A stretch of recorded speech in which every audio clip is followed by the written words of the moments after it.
Yo, what's going on? What is going on? Um, Let me do a couple things. I can't really see myself. Let me just make a couple of adjustments. All right, I guess that's all I can do. What's going on, everybody? Hope everybody's doing well. Uh, Hope you all are staying safe and sane. I just finished up a bike ride. I'm over here, sunny Florida. Love the weather over here. And before getting on this bike ride, I had a couple things that I was checking out, that I was reading, and I was like, "Yo, let me put this stuff down and let me go on my bike ride," because my bike ride on my Sunday morning clears my mind, or helps me clears my mind. And you know, a couple of things that I was reading before I went on the bike ride kind of made me ask the question of where do people draw their line? So that's what I want to talk about. I want to know what it takes for you to say enough is enough. I want to know what it takes for you to say that's it. Do not advance any further. So I want to kind of understand that. But before I understand that, before I get into that, your price of admission is commenting below as far as what you have done for yourself and for your family to improve your health. That can be something as straightforward as you start the day off with water. You plan on only drinking water today. It could be something that you went for a walk around your block. Maybe you did a workout. Maybe you had a salad. What did you do today to improve your health? Because we have to understand at the end of the day, your health is your responsibility. I know that that is being pulled away right now, right in front of our eyes, but your health is still your responsibility. So do me a favor, comment below. Let me know what you did, what you have done today. What time is it? Right now, it is 12:30 over here on the East Coast. What have you done today to improve your health? What have you done today that is going to add to you being healthier? All right. So I did my bike ride. I did a quick little workout. I only drink water. That's all I'll ever drink. It's been that way since 2007, I think. 2007. Yeah, 2007, 2008. No, I lie. 2008, because I was drinking Gatorade with the football team. But since 2008, it's only been water. So let me know below. Also, do me a favor. Type 5 if you can see me and if you can hear me just fine. Because as of right now, I can't see any comments or anything like that. So before I got on my bike ride, I read a article about a company in Louisiana. I can't remember the name of the company. Once I get done, I'll post up the actual article, the picture of the article. But pretty much it was saying that this company will now start charging the spouse of people whose spouses have not been vaccinated. Let me kind of rewind that. The company, it's a Louisiana company. I think it's like the largest healthcare company. I don't want to get my information incorrect, so I'll actually post up the actual article itself. But the largest in Louisiana, the largest healthcare company in Louisiana, I believe, will be charging the employees who are married to and or living with someone who's a domestic partner that is not vaccinated. They'll be charging them on a monthly basis a fee for being unvaccinated. So once again, where do you draw the line? When do you say enough is enough? So this company has mandated that all their employees be vaccinated. And so the employees, for the most part, have complied with those mandates. But now they're moving in even closer and saying that if you are married to someone who is unvaccinated, or you're living with a domestic partner who is unvaccinated, every month they go unvaccinated, we will also charge you an additional $100 to $200 a month, because they're saying that if they go to the hospital because of COVID, they're going to have to pay for that, and that's going to increase their them not being vaccinated is going to increase their chances of going to the hospital for COVID. So once again, check out my video I did on the end of Obamacare, because all the stuff you're seeing right now about the additional charges that's going to come along with people not being vaccinated, the additional charges of health insurance, this goes directly in opposition with Obamacare, which the very people who are currently in power right now actually set up and put in place. And so Obamacare was about pre-existing conditions, not charging people for their health risks, their health factors. So if you are someone who has type 2 diabetes, if you're someone who's dealing with obesity, high blood pressure, your price when it comes to the healthcare market should be the same as someone who has no issues whatsoever. A young 22-year-old should have, with no health history, should have the same price of insurance for someone who may be diabetic or dealing with obesity. That was Obamacare. So you can no longer assess the risks of your customer and add on based on their health risk or factors.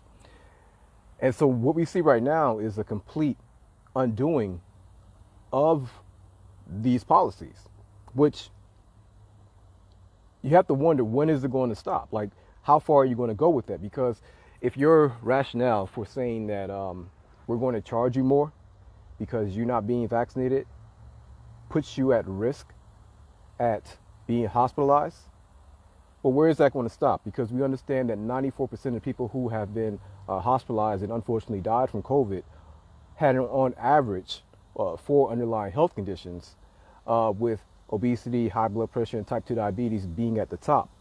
Will you now start charging people additional on a monthly basis for also being a type 2 diabetic? Will you also start charging people additional money for being over a certain BMI percentage? We start charging people for having higher blood pressure or not being compliant with their medication for blood pressure or uncontrolled blood sugar. How far does this go? And how far are you all going to allow this to go? Because once again, you give them an inch and they keep inching closer and closer, and they keep taking a mile. And this progression, this progress that they're making, many of us are actually giving it to them. Like, we're actually placing it in their lap based on and fueled by fear. And once again, yes, I call it irrational fear, because when we look at this thing from a logical perspective and we pull ourselves out of the moment and we actually see that the actual forest from the trees, you can see that, all right, a lot of things that we're begging for and we're demanding is irrational and is going to end up biting us in the rear. So once again, how far are we going to allow this to go? Now they're going to charge your, and if you think, once again, the same thing when Delta started charging their employees an additional $200 a month if they were not vaccinated, you saw it didn't take long before multiple companies started doing that thing. And before we know it, that's going to be the norm. If you choose not to get vaccinated, we're going to charge you an additional fee. That's just going to become the norm. And we allowed it to happen. Like, we pushed for it to happen. We cried for it to happen. A lot of us. I mean, I didn't. But a lot of us, based on our irrationality and fear, we help fuel this. And once again, you have to remember, after 2021, hopefully, there will be a 2022. So you're going to have to keep up with your shots, okay? So now that they have made that, Delta made that the thing where they're charging people a surcharge or an additional fine for being unvaccinated, you saw other companies start doing it. And that's going to be the norm. Now we have this company over here in Louisiana saying, you know what? It's not enough that our employee is vaccinated. We need to make sure that your spouse is also vaccinated. Or even if they're not your spouse and they're just your domestic partner, they also need to be vaccinated. And if they're not, then we are going to charge you an additional $100 to $200 a month. It's going to become the norm. So soon, so just think about this. The people who were like, all right, really don't want to get it, but we're in a very tight bunch. We just went through this lockdown. We had time where we had to depend on unemployment. Money's tight. We had to empty out our savings account. We're in a really tight situation. And you know who knows that, right? Like, they understand that a lot of people are in a very tight situation. Gave out a couple of $600 checks, $1,200 checks, unemployment a little bit. But overall, we know Americans are pretty tight right now. The average American is pretty tight right now as it goes to their fees. And so now you get back to working, you're working, and then boom, the mandates. Now, you're behind. A lot of people are behind on their bills. A lot of people are tight with money. A lot of people have had to deplete their savings account. And now they're being faced with this mandate: get the vaccine or lose your job. Not everybody has the financial backing to just throw up the do sign and walk away. And they know that. They know that. It's coercion. It's coercion. I mean, like, they're acting like, like people. One of the most pointless statements I've heard is that, see, we came up with the mandates for people to get vaccinated at their job. And as you can see, it works. We have 100% compliance with it. Either they got the vaccine or they left the job. Of course it's 100% compliance. Of course, why would it not be? Because if people are faced with losing their job, losing money, losing their livelihood, as far as, being able to provide for their family, and or just completely get fired, a lot of people, and they know this, are going to be pushed in a position where they're going to have to just get the vaccine. So now imagine that, in Louisiana, these folks, they comply. The employees got the vaccine, but your spouse at home has their small business, or they're entrepreneur, or they're self-employed, and they're doing what they're doing. They're minding their own business, and they're making ends meet on the other end, or they stay at home and they watch the kids, or they homeschool the kids. Whatever they're doing what they do, and they're minding their business. And now your spouse comes home and say, yeah, look, I know money's tight, and I know I complied to get the vaccine so I don't lose my job and make things even tighter for us. But now we just got an email that if you don't get it, we have to pay an additional $200 a month, and things are tight. We can't afford $200 a month. So now they got to get the shot. So once again, how far are you going to allow this to go? Where do you draw the line? Like, they have literally stepped into your house. If they're going to mandate that your spouse, and once again, to think that this only stops with the spouse or the domestic partner and won't spill over into the kids and probably your damn dog and your cat, you are mistaken. If you think they're only going to say, all right, you vaccinated your spouse, all right, we're going to leave you alone now. Goodbye. Like, to think that they're going to now leave the house and that's it, you're mistaken. You're delusional at best. These folks will not stop until, one, they get what they want, or we make them stop. That's the only way this whole thing is going to stop. And so now they're in your house, telling you, your spouse needs to be vaccinated. Eventually, it's going to get to the point where the kids need to be vaccinated. So that was one of the things that I read. I think you all should read up on it, and I think you all should really think about this from a rational standpoint. I really think you all should ask just what are going to be the ramifications in 2022 from us allowing these unprecedented things to take place. How is this going to work? Because once again, if you think that they're just going to get this power, and then when this quote unquote pandemic is over, and it turns into an endemic, and they're just going to give the power back, that's not how it works. Like, that is not how it works. It's never worked like that. Once they get it, they're not giving it back. They're only going to continue to creep. And if you don't believe me, see the Patriot Act and see what during 9/11, the rights and the liberties that we gave up, and that they still have, that they have no intentions on. It's like when it's one of those kids that you allow to come over your house when you were a kid, and you're like, yeah, you can play with that, and they're playing with it, and then you're like, all right, can I get my toy back? And they're like, nah, I'm gonna keep on playing with it. They're not giving the power back. So that was one of the things that I saw. The other thing, I saw, and I've been seeing it for a couple of days now, but around the country, there have been deadlines set for many healthcare workers, particularly those who were on the front lines last year, um, taking care of this whole entire crisis, this pandemic. Up in New York, there was a deadline set. I think it was like October 1st, or maybe it was at the end of September, where if they did not comply and get the vaccine, straight up, flat out, you're going to lose your job. And the governor of New York said, it's all good. If we got to fire them, which it looks like they have to, looks like 70,000 people, I believe that is the number, at least 70,000 people, healthcare workers, frontline workers last year are going to lose their job. And their solution to that is, yo, if we lose them, don't worry about it. Bring in the National Guard. We'll get the National Guard to replace them. Multiple issues with this. Multiple issues with this. The very first one. I have been reading a decent amount of books on history and war. I like reading about war as far as from a strategic standpoint. And one of the things that I've been able to pull out as far as a repetitive tactic is that whatever people, group, or system, whichever one, they tend to have another group that they use to get to the goal, the objective. And then once they get to that goal or the objective, throughout history, it's been very common that they break their tools. And so if I utilize, it's like a battering ram. If I utilize this battering ram to knock down this door, I'm not bringing the battering ram in the house with me. Like, I'm going to throw it to the side. I'm going to go get the bag. I'm going to go get whatever I came for. And that's how it's been throughout history.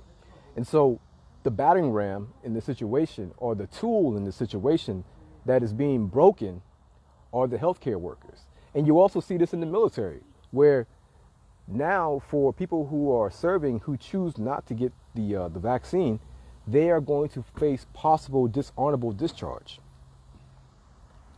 So, in other words, you served your little, 6 years, you served your little 10 years, you served your little 15, 20 years. We appreciate it, bro. You signed up to put your life on the line. You signed up to what? Fight for our country? All right, cool. But listen.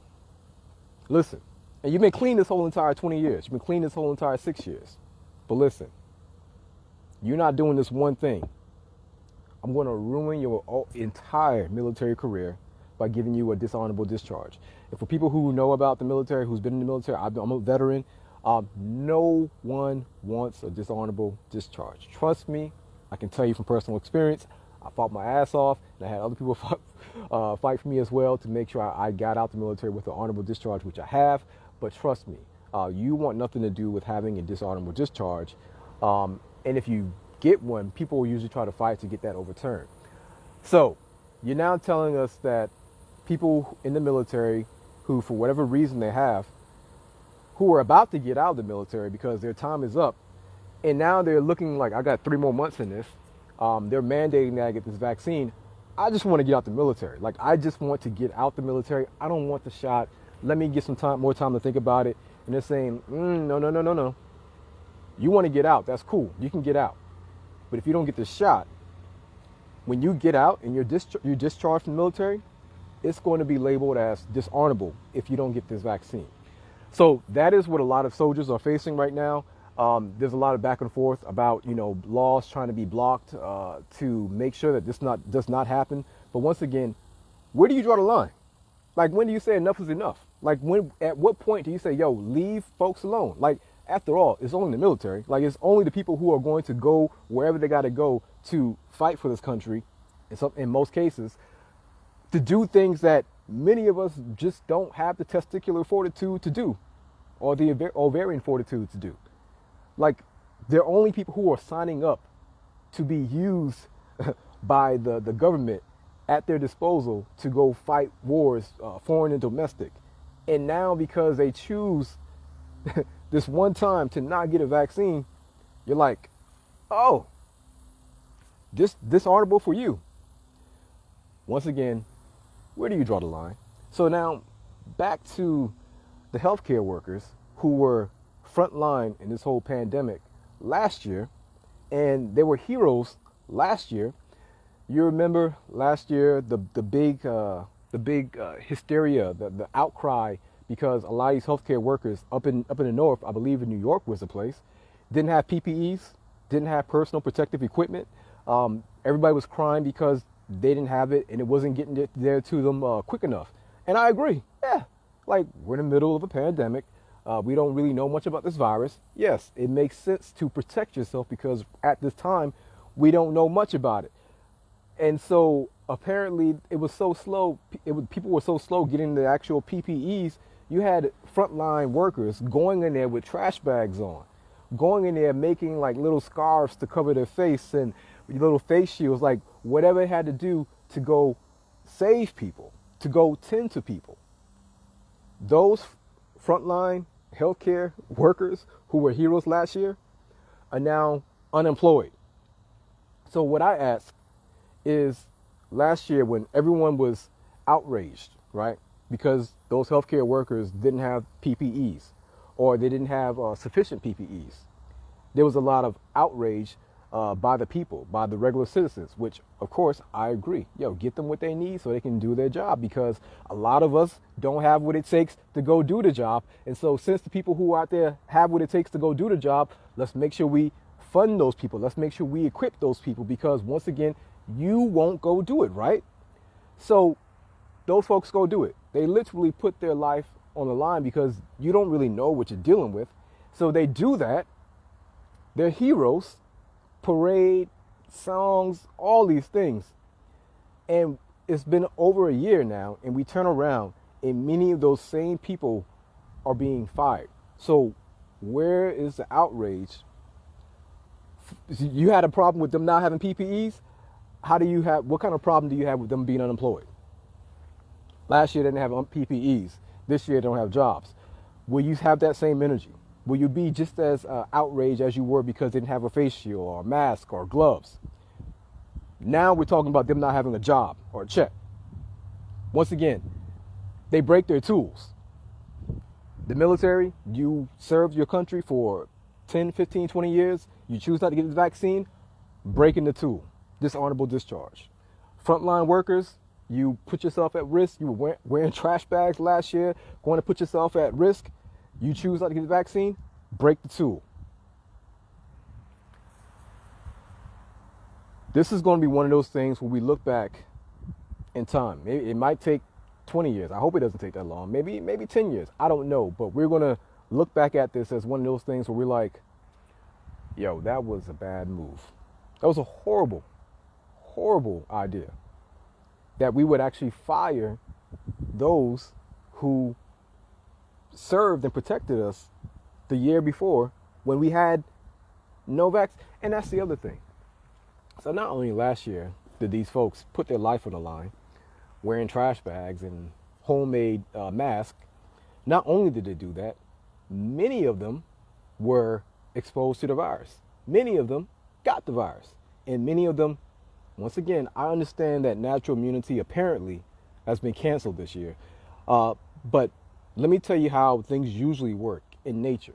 I know right now we're not really dealing with nature. Everybody's changing the definition of what things mean and denying, saying that they're following the science while actually ignoring the science. Like, people are just hijacking words and terms and definitions left and right.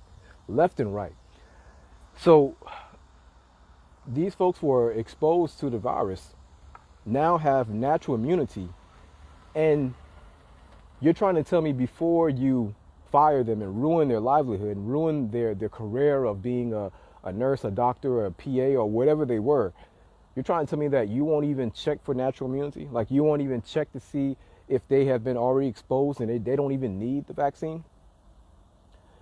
How is this okay? Once again, where do you draw the line? Like, when do you say enough is enough? Do you have a line? Is there anything at all that will make you stand up and put your black flag in the sand and say, all right, this is where we draw the line. Don't advance anymore. Like, do you have a point? Do you have a line? And this is really on all of us, because it is the people us as a group, us as the majority who are making these folks feel like it's okay. And I understand why a lot of us are making, a lot of us are going along with this initially. Initially, is because of the fear mongering that was going on. But once again, when you step back and you look at it from just a logical perspective, and uh, this is not to make it seem like the people who are the numbers are incredibly small, and that doesn't matter. We should all just go out. What I'm saying is that when we look at the actual overall case fatality rate, we look at the actual overall people who were infected versus those who were hospitalized versus those who actually died. For me, in my opinion, our response doesn't make sense. Now over in California, the governor over there just came out and said that, when Pfizer makes their vaccine for kids, when they approve it, we're going to make it mandatory for all the kids. Once again, I don't know where your line is at, but this is way past my line. Like, this is way past, this is black flag for me all the way. Like, this is past my line, like multiple levels behind my line, because you don't even get past me before you get to the kids. And so that's their stance over there in California. And so when I say, we need to look at the big picture and look at it from a rational, logical standpoint, let's try to understand just how this virus is affecting the kids. Not saying that it's not, it is, but just to what degree. And is it at the degree where mandates on kids is justified? Makes sense, doesn't make sense. So what we know, these are facts, these are numbers, as it pertains to the population, 78 million of Americans are kids.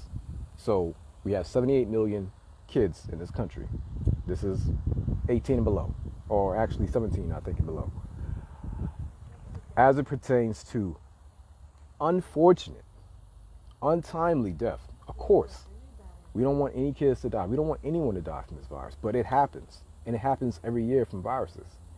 But when we look at the actual kids who have actually died from this virus, we're looking at around 460, 470. Once again, that is too much. Are you kidding me? I have kids. Of course that's too much. But at the same time, we're talking about 78 million kids in America, and roughly 470 kids have actually died from this virus. And then once again, when we have to continue to look and examine and be rational. We have to look at this thing from a rational lens, because if you refuse to be rational about making such heavy decisions and heavy mandates, you know who's going to have to pay for this? It won't be us. It'll be the kids and the grandkids and the next generations that come after that, because they're going to be like, I can't believe my parents just bent over and allowed these things to happen, where I don't even have, I don't even own my body. Like, I don't even get to choose what I do with my body. So when we look at the demographics of those kids who unfortunately died from the virus, overwhelming large majority of them had underlying health conditions, type 2 diabetes, obesity, and other health issues as well. For me, this is my opinion. Like, I'm not even talking about mandates. Like, this doesn't make sense for me to go out and vaccinate my kids with a vaccine against the virus.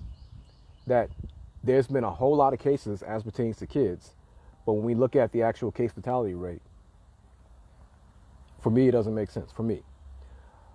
But if I lived in California, I wouldn't even have that choice, because once again, they're going to mandate it.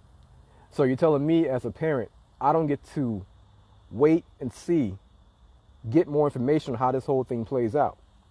I don't have the say-so over my own child to say, hold up, let me wait a little while, because as of right now, they're safe. I'm going to do the responsible thing and make sure my kids wake up and do 20 push-ups. I'm going to make sure my kids do 100 jump ropes first thing in the morning. I'm going to make sure my kids do 5 laps around the house first thing in the morning. I'm going to make sure my kids actually take vitamin D and multivitamins. I'm going to make sure my kids actually drink water and not juice. I'm going to make sure my kids actually drink a green smoothie. You know, like I'm going to actually be a parent to my child versus just giving them juice, snack packs, and sitting them down in front of a TV and then hands off with them. I'm not saying anybody does that, but I'm saying like I'm going to do the parent thing because I understand that I want them to have the best future and I'm going to do what I can to set them up for the best future, which includes making sure that they have their health intact. I'm not going to fill them up with juice and soda. I'm not going to fill them up with all different types of processed foods because that would decrease the quality of their health. I'm not going to allow them to just sit around the house all day because that would decrease the quality of their health. And they're kids, and so they don't know what needs to be done. Therefore, I'm going to, in my house it's mandated, you're going to move, you're going to exercise, you're going to work out, you're going to eat healthy. See, I get to mandate things at the house because, you know, when things go wrong, you know whose shoulders it falls on? It falls on these shoulders. I mean, they're a little bit smaller than what they used to be. But at the end of the day, I'm not going to allow outsiders to step in my house and mandate and dictate what happens. And this is what we are allowing to happen right now. So, once again, I don't know. Where do you draw the line? Like I said, over in California, they say once this thing is approved from Pfizer, that's going to be it. And another thing that needs to stop happening is this whole saying about, like, you know, what's the difference? What's the difference? There's a huge difference. I did a video where, you know, Don Lemon was, shout out to Donnie. Donnie's found himself in some legal issues. But, you know, Don Lemon made this comment about, yes, it's time to shame and shun the unvaccinated and, you know, pretty much calling them stupid and irresponsible and reckless and XYZ. And, and he made the statement, he said, you know, how is this vaccine different from all the other vaccines? Like, how is this vaccine different from polio, measles, and mumps, and rubella? And they are completely different. So I'll briefly break down again how they are different. Traditional vaccines, the vaccines that you're known to, the vaccines that people are referring to when they talk about measles, mumps, and rubella, and polio, once again, the research and development for these vaccines, for those vaccines, took years. Like, it wasn't anything that was rushed to the market. It took years, one. So there was time put in place to actually research and develop it, and then it went through the normal approval process, FDA approval process. That's one difference. Two, when we're talking about those vaccines, those are traditional vaccines, meaning that those vaccinations, those vaccines have some form of the actual virus in the inoculation. They have a weakened form of the virus in the inoculation, and or they have a deactivated form of the virus in the inoculation, or they have a part of the actual virus from the inoculation. Whereas with the new vaccines, the mRNA vaccines, such as Moderna and Pfizer, they don't have any of those things. What they have is what is called a messenger RNA, and that is what is introduced into the body. So with traditional vaccines, those vaccines that have the deactivated or inactivated or part of the virus in the inoculation, when it is introduced into the body, that is going to trigger an immune response. The immune response in general is going to be exposed to the entire virus.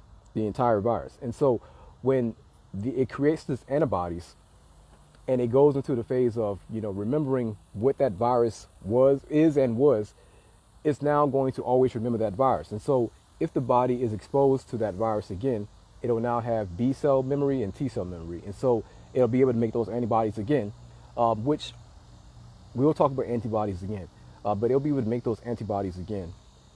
And you theoretically won't have to get the vaccine again. So once again, think about the last time you had a polio vaccine. Think about the last time you had a measles, mumps, and rubella vaccine. riddle. I mean, remember, you got it once. I think the polio might be twice. I can't remember the actual schedule, but you got these things when you were a kid, and you don't go around continuously needing boosters of these vaccines.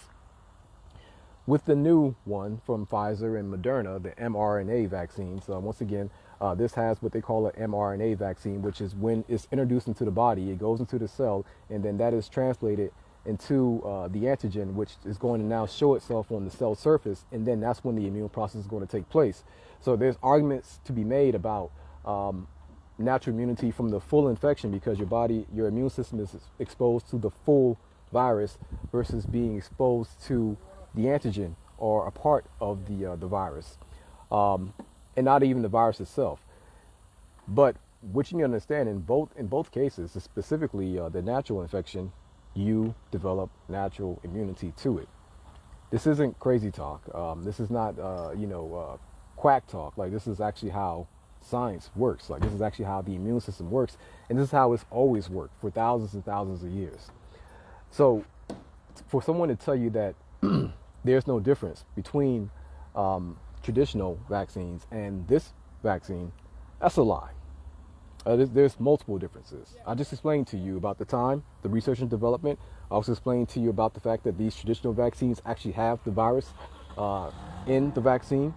But also, we don't go around, what is the waning of a polio vaccine? What is the waning effect of a measles, mumps, and rubella vaccine?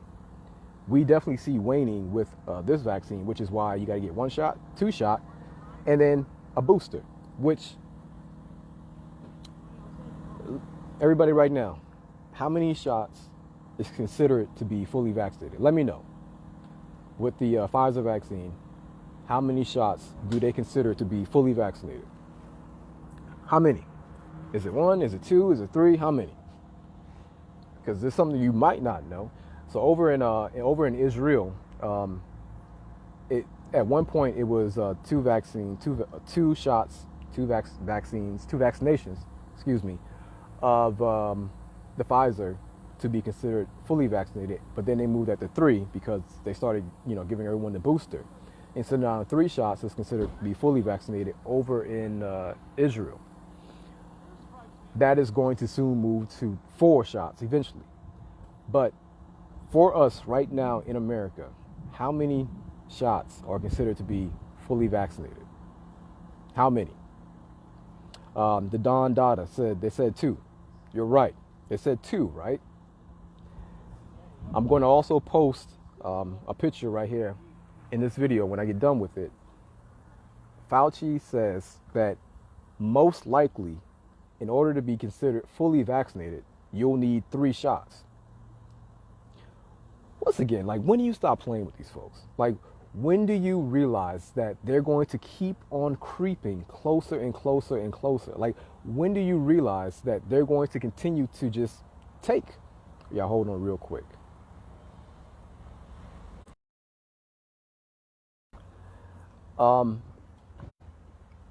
So yeah, I'll post that because, of course, that's what he's going to say. So now he's already, and this is how he usually does it. If you haven't realized how Fauci's style, Fauci has game like molasses. Like, he has game like molasses. You ever seen molasses move? Molasses move incredibly slow, but it'll get there, but it's just slow. So Fauci got the molasses game, where he throws out a little idea and he sees, like, what happens. He sees the response, and then he'll say, all right, a little bit of outrage about it, but it wasn't too bad. So remember, he was the one who came out saying, we need 60% of the population vaccinated. And then he said 65, 70. And then he said 75, 80. I don't really know. I'm just pulling from the gut. This is Fauci. So yes, Fauci is now throwing around the idea that there may come a time soon that you're not considered fully vaccinated until you have 3 shots of the Pfizer vaccine. So just get ready for that. But once again, where do you draw the line? Like, where do you draw the line? Also, somebody just said something about the pill. So I believe it's Pfizer. I'll post that up below. I'll post that in the video as well. I believe Pfizer right now is also working on a pill for COVID prevention. And this is a pill that you have to take every day. And apparently the goal of this pill is that if you take it every day, you won't get COVID. So once again, how is this going to look next year with all the things that we're allowing to take place right now? Because we're allowing a lot to take place. We're allowing people to just get up into our medical history. Yo, what's up? You got the shot? You got it? No. Did you get vaccinated? Which one did you get? Oh, like we're allowing that to happen. We're also allowing people to fire us from our jobs, to not allow us to go into certain restaurants, to not get on planes. We are allowing a lot to happen. But what you don't see not happening is the decrease in the taxes that you have to pay. Like, if I'm not going to be able to go certain places and do certain things, like at least take it out the taxes. Like at least take it out the taxes. But they're like, nah, bro. Taxation is theft. You know it is, and we're going to continue to take that money. And so we see that we're allowing a whole lot to happen. We're allowing people to ask questions that they really have no business asking those questions. And so in 2022, when all of this advances, what do you think is going to happen with this new daily pill or the vaccine? See, a lot of us are thinking that, I'm just going to get my shot and that's going to be it. The thing is, you may be done with them, but they're not done with you. They are not done with you. Like, yeah, you think you did your part. Nah. So since you allowed us to do this in 2021, we're more emboldened in 2022 to make sure you keep on doing it. Because the Pfizer CEO has already said that this is going to be an annual thing. Like, you're going to need to get boosters annually. So once again, how effective is this vaccine? If you have to get it 3 times in 1 calendar year, just how effective is it? So they're making these basketball players. Shout out to Jonathan Isaac from the Orlando Magic and Bradley Beal, because they're making these basketball players look like scholars right now. Because they're asking a very, very, very straightforward, common sense question that I've been asking. And just like I haven't gotten a good answer to it, they haven't gotten a good answer to it. And the question is this. You're mandating vaccines. And you're saying that people who are unvaccinated are going to have certain liberties stripped from them. Okay. And you're saying that you're doing this because you want to slow the spread. You're saying that you want to do this because you want to crush the virus. Okay. Well, answer me this question. People who are fully vaccinated, can they still get the virus? And can they still spread the virus? The answer is yes. The CDC director said yes. Anthony Fauci said yes. And we know yes. You all know people who had breakthrough cases, also known as cases. Now, you can put the fancy breakthrough on it if you want, but in actuality, it's just cases. So we understand that this does not prevent infection, and it does not prevent spreading it. We know this to be the truth, right? So it can be said that an unvaccinated person versus a vaccinated person has the same likelihood of getting the virus and spreading the virus. However, we can't say the same thing for someone who has been naturally exposed to the virus and now has natural immunity. You have to really look at, so check out my video that I did with Fauci, not answering the question on natural immunity, because if anybody should be able to answer the question on natural immunity, it should be the guy who's in charge of this whole thing, of leading us out of the pandemic, which is Anthony Fauci, right? Like, he should have an answer on this. Before firing people, before mandating, we should at least know whether or not natural immunity is a real thing.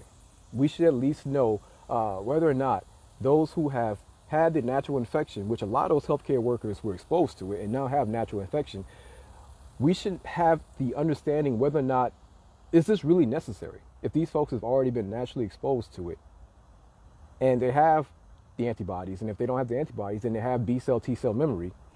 Therefore, their bodies will know how to make the antibodies in the case that they're exposed to it again. How ethical and moral is this for us just to be firing people and mandating it on people when they've already been naturally exposed?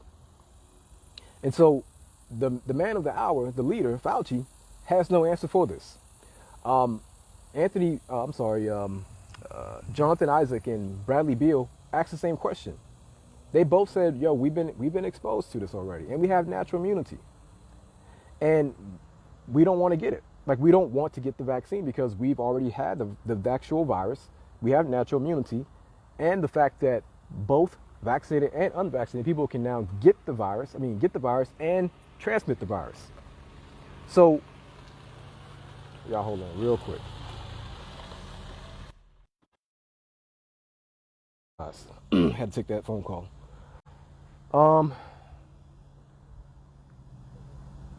So I lost my train of thought a little bit.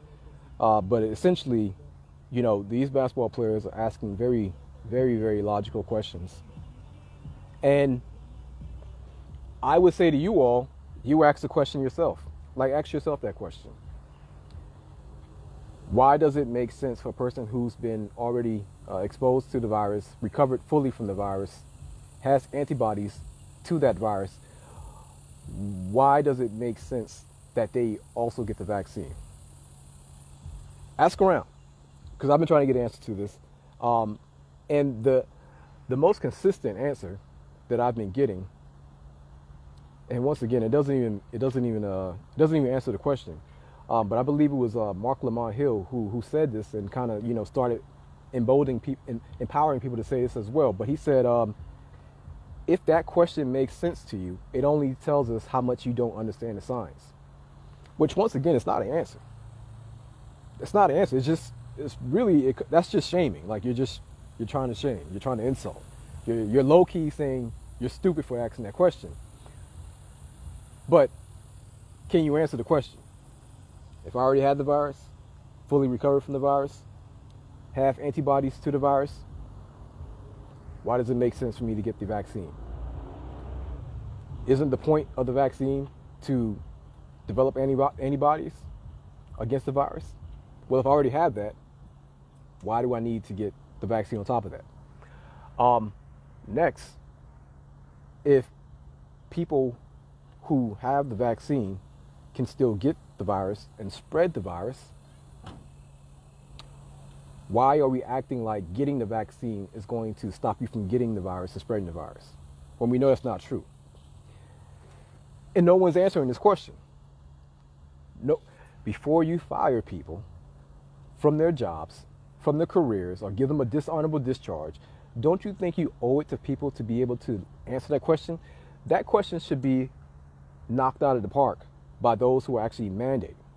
And I would say to you all that you tell yourself, hold up, and you tell your people in your group, your line, whoever, your circle, yo, hold up. Like, this is a very logical question. That before we move forward, allow them to advance any closer, we should demand that they actually answer this question. Had the virus already, fully recovered. Why should I get the vaccine? Because before, what they used to say is that because it'll give you a more robust immune response, which doesn't even make sense. Like, you're telling me that this vaccine can do better than what my immune system can do? Like, I've already have antibodies, and you're telling me somehow this vaccine is so magical that it's going to do better than my natural immunity, which we see that's not the case, because they're already talking about waning vaccine efficacy, which is why you have to get a booster, which is why in Israel they're going on their fourth booster shot. So how effective is it? If you had to get it 3 times in 1 calendar year, just how effective is it? Next, what sense does it make if you're telling me that the reason we're mandating it is because you don't have the right to infect me? First of all, that's not even a right. That's not even a right. Like, you not getting infected is nature.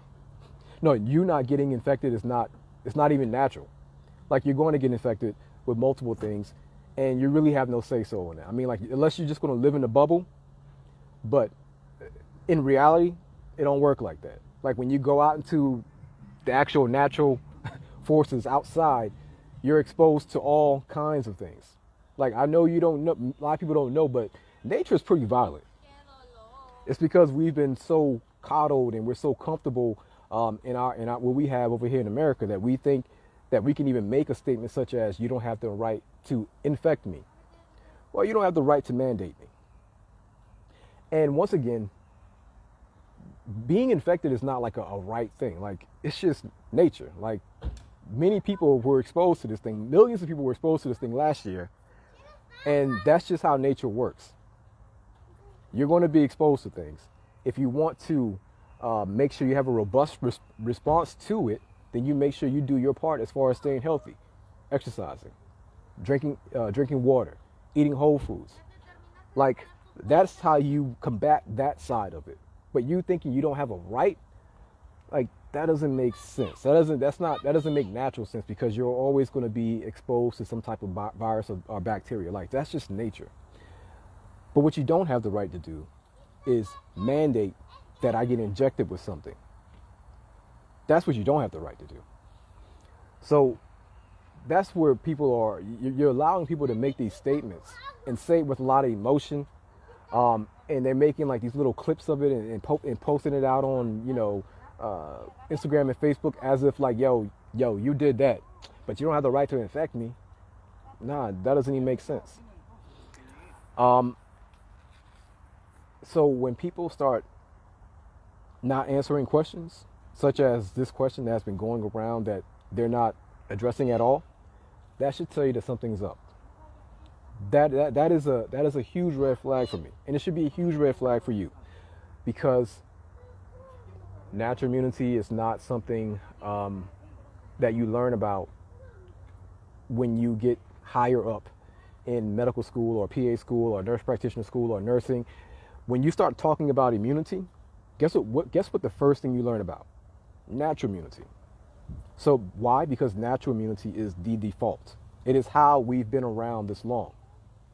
So the idea that your fearless leader, Anthony Fauci, when asked the question of natural immunity and the study that came out in Israel, and his response was, I don't really have a good answer for you. That is a good point. We should sit down and talk about it. That should have been a red flag for everybody. Because the leader of this whole thing, who is with the vaccines, the mandates, is telling you, I don't have a good answer for your body's default. That should be a red flag, because all right, no vaccine last year, right? Millions were infected, right? What happened to those millions of people that were infected last year? Did they die? Nah, they didn't die. They recovered, right? How did they recover? From their immune system. Natural immunity is how they recovered. So for us to act like, oops, my bad, forgot about natural immunity, forgot about the millions of people that actually had the virus last year and recovered, and the chances of them recovering again, based on the science, is pretty good. To act like you forgot about that is a red flag. It's a red flag. I don't trust you. So there's a whole lot going on, but at the end of the day, my question to you all is how far? Like, how far do you allow these folks to go? Like, where do you draw the line? Like, when do you put your black flag down? Like, when do you say, yo, no more, that's it? So I know I have a lot of comments on here. My phone's about to die. My son is apparently asking for me, so I'm gonna go ahead and hop off. But I just ask that you all think for yourself. I understand that a lot of you all are afraid. A lot of you are confused because there's so much double talk coming out. And once again, the source of confusion is from them. Those folks are the actual source of confusion, because you were the one who said who said masks don't work, and then you came back out and said masks work, and then you came out and said 2 masks works. Then you said that the vaccines will prevent infection and it's going to prevent transmission, and then you said it doesn't prevent infection. nor does it prevent transmission. And then you started saying that it's going to prevent hospitalizations, and we see that it doesn't prevent hospitalizations. And so now what you're holding on to is that it's going to prevent severe infection. But you keep shifting, you keep moving, and not one time are you acknowledging that you're wrong. You're making it seem like we're just out here completely making up confusion and completely, we're the ones out here lying. But the confusion is coming from you all because you keep double talking. And then a lot of the civilians, like the regular people, are still holding on to information that is 4 to 5 months old. So one of the last questions that I have for you all, once again, where do you draw your line? Please answer that for me. But for those of you who are with the mandates, for those of you who feel like the mandates make sense, and you feel like it makes sense because you're afraid, you're scared. How afraid are you? Are you afraid enough to actually put down the juice and the soda and drink water? Are you afraid enough to make sure you don't go home and just sit on your couch and actually go for a walk? Are you afraid enough to do a push-up? Are you afraid enough to actually ride a bike? Go for a walk. Are you afraid enough to put down the Twinkie and the donuts and actually drink a smoothie? Are you afraid enough to eat a salad? Are you afraid enough that you're now going to become aware of the fact that you have health that is deteriorating and you need to do more things to actually improve it? Or are you just going to sit back and shame and wag your finger while you eat your donut that you got from Krispy Kreme for free because you showed your vaccine card, which I don't know how that's ethical. So how afraid are you? Are you just going to sit back and mandate that other people do the work while you don't do the work? Because the definition, all these definitions are changing and they're going down the drain. But the idea or the definition of health has been progressively changing in the wrong direction. I told you all this 4 to 5 years ago. They want you to believe health equals good metrics, meaning that if your blood pressure is between 120/80 or below, that's considered healthy. Doesn't matter how you had to get to that point, no matter how many pills you had to take, doesn't matter how the medications are making you feel, doesn't matter if the medications are making you having erectile dysfunction, doesn't matter if the medication is making you get up and go pee 6 times a night, doesn't matter if the medication is making you dizzy. If the blood pressure is where it needs to be, then you're considered to be healthy. Now you got to make sure your A1C is below 7 based on medications. So it doesn't matter how much insulin we have to inject in you. It doesn't matter how much weight you gain from injecting 100 units of insulin in your body. It doesn't matter how much stiffening of your arteries take place because of all the insulin that you're taking. All we need to make sure is that your A1C is well managed based on the medications. And so it's metric management. It's not even real health. They are presenting to you this idea of health being based on metrics, not based on how you actually feel as far as being healthy, and not based on real true health, which is independent of medications and procedures. Bro, if you have to rely on blood pressure medications and insulin to have good blood pressure and a good blood sugar, then you don't own that health. You are renting that health. You know how you're renting it? Well, because the moment you don't take that blood pressure medication, what happens to your blood pressure? The moment you don't inject your insulin, what happens to your blood sugar? Everything goes right up. That means that you didn't have real health. You had fake health. And the fake health was only being provided by the medications. So whatever was going on, the comorbidities or the side effects or the comorbidities that actually come from having high blood pressure or having type 2 diabetes are still going on. The disease is still progressing. The disease is still progressing. If you're thinking that you can just take insulin or take metformin or take glimepiride and glipizide and glyburide and hydrochlorothiazide and amlodipine, if you're thinking you just take these medications and you're healthy, you're sadly mistaken. That's not health. That is not health, because once again, you miss those medications and you're going to get the truth. The truth is that you're still unhealthy. You're just heavily dependent on medications.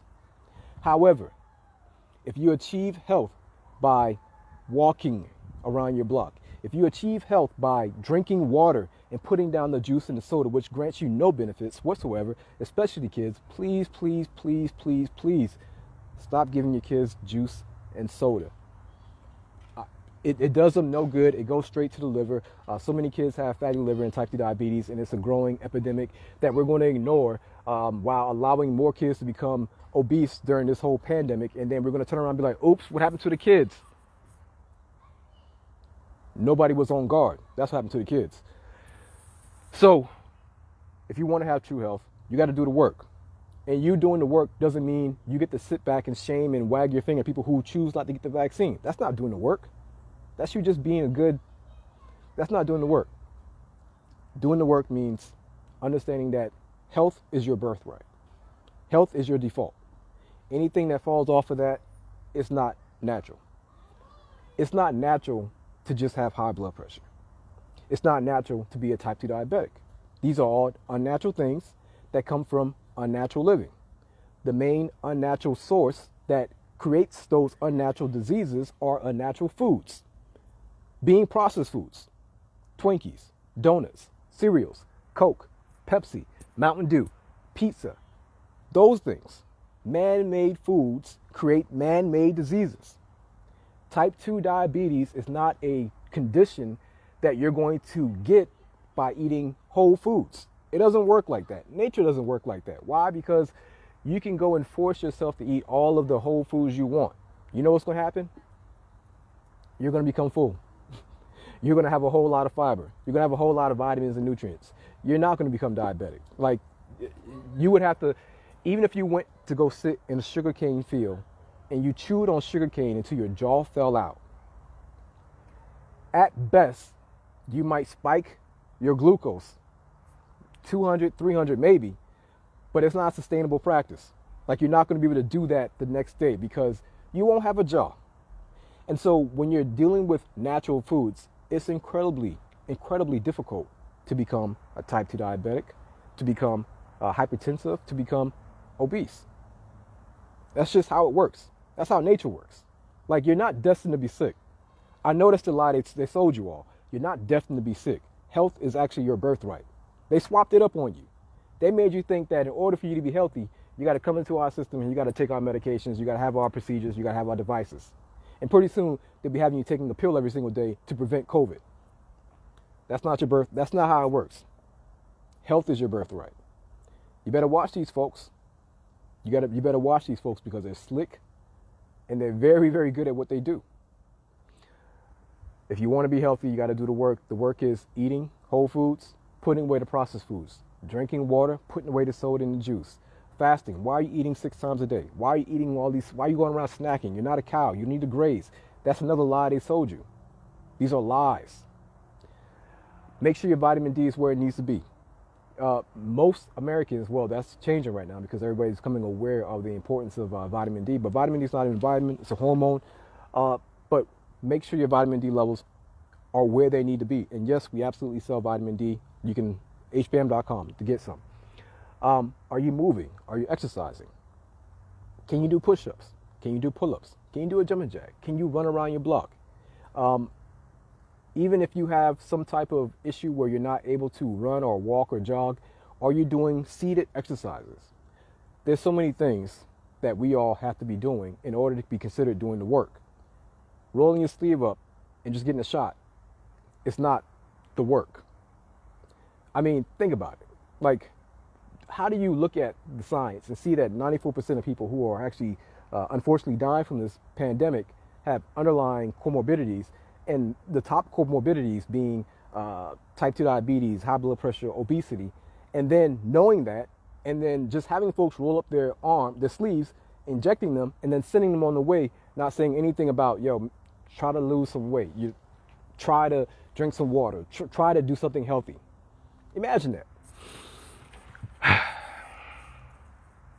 All right, y'all, I'm gonna go.